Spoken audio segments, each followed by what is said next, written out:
Now, some may see the millions upon millions of votes cast for each of us as evidence that our party's divided.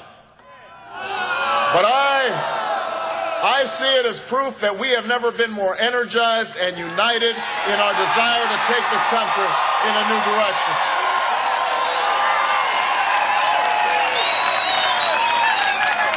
More than anything, we need this unity and this energy in the months to come, because while our primary has been long and hard fought, the hardest and most important part of our journey still lies ahead. We face an opponent, John McCain, who arrived in Washington nearly 3 decades ago as a Vietnam War hero and earned an admirable reputation for straight talk and occasional independence from his party. But this year's Republican primary was a contest to see which candidate could out-Bush the other. And that's a contest that John McCain won.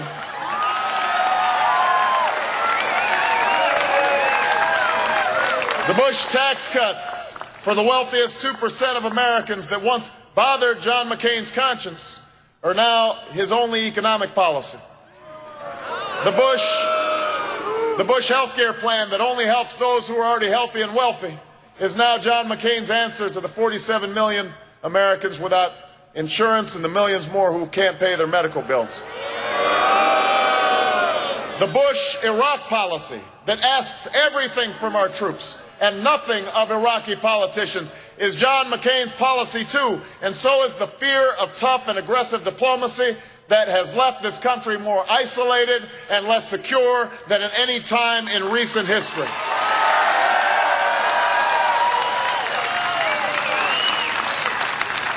The lobbyists who ruled George Bush's Washington are now running John McCain's campaign. And they actually had the nerve the other day to say that the American people won't care about this. Talk about out of touch. I think the American people care plenty about that.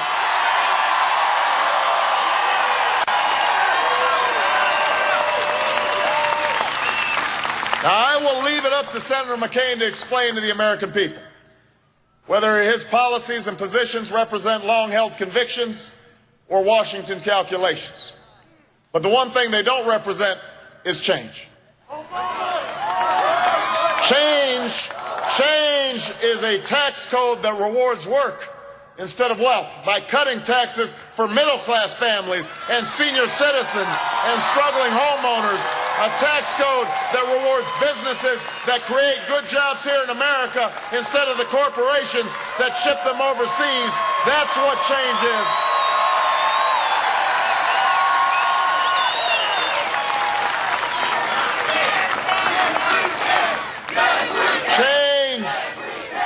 Change is a health care plan that guarantees insurance to every American who wants it, that brings down premiums for every family who needs it, that stops insurance companies from discriminating and denying coverage to those who need it most. That's what change is. Change is an energy policy that doesn't rely on buddying up to the Saudi royal family and then begging them for oil. An energy policy. Change is an energy policy that puts a price on pollution and makes the oil companies invest their record profits in clean, renewable sources of energy that will create millions of new jobs and leave our children a safer planet. That's what change is, Iowa.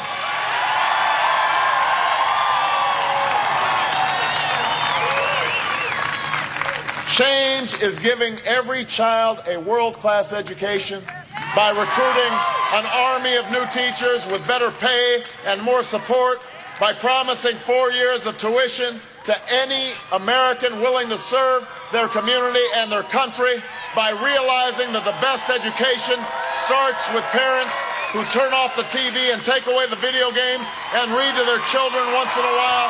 That's what change is.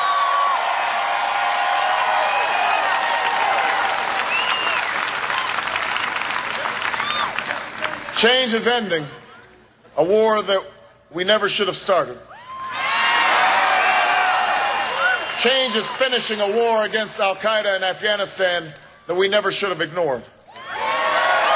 Change is facing the threats of 21st century, not with bluster, or fear-mongering or tough talk or suspending due process, but with tough diplomacy and strong alliances and confidence in the ideals that have made this nation the last best hope on earth. That is the legacy of Roosevelt and Truman and Kennedy. That, Iowa, is what change is. That is the choice in this election.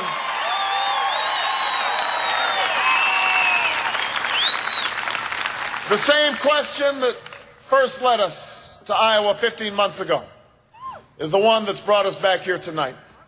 It's the one we will debate from Washington to Florida, from New Hampshire to New Mexico. The question of whether this country, at this moment, will keep doing what we've been doing for 4 more years, or whether we will take that different path. It's more of the same versus change. It's the past versus the future. It has been asked and answered by generations before us, and now it is our turn to choose. We will face our share of difficult and uncertain days in the journey ahead. The other side knows they have embraced yesterday's policies, so they will also embrace yesterday's tactics to try and change the subject. They'll play on our fears and our doubts. They'll try to sow discord and division to distract us from what matters to you and your future.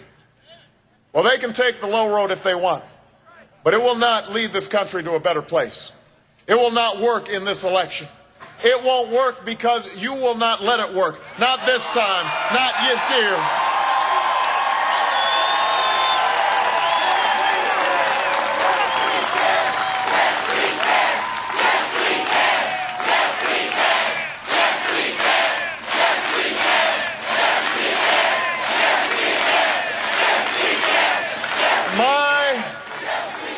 My faith in the decency and honesty and generosity of the American people is not based on false hope or blind optimism, but on what I've lived and what I've seen in this very state. For in the darkest days of this campaign, when we were dismissed by all the polls and all the pundits, I would come to Iowa and see that there was something happening here that the world did not yet understand.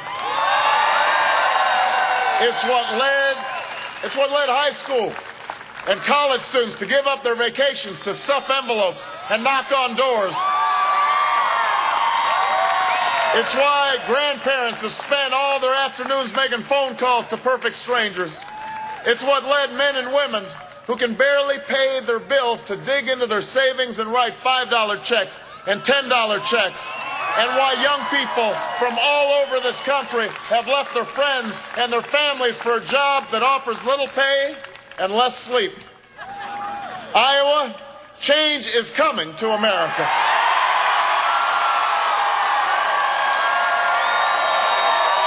Change is coming. It's the spirit that sent the first patriots to Lexington and Concord and led the defenders of freedom to light the way north on an underground railroad. It's what sent my grandfather's generation to beachheads in Normandy, and women to Seneca Falls, and workers to picket lines and factory fences.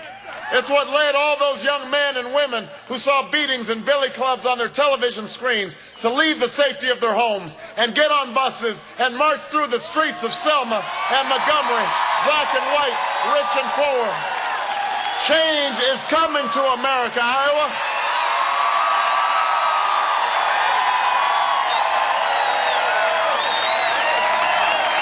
It's what I saw all those years ago on the streets of Chicago when I worked as an organizer, that in the face of joblessness and hopelessness and despair, a better day is still possible if there are people who are willing to work for it and fight for it and believe in it. That's what I've seen here in Iowa. That's what is happening in America. Our journey may be long, our work will be great, but we know in our hearts we are ready for change. We are ready to come together. And in this election, we are ready to believe again. Thank you, Iowa, and God bless you. God bless America.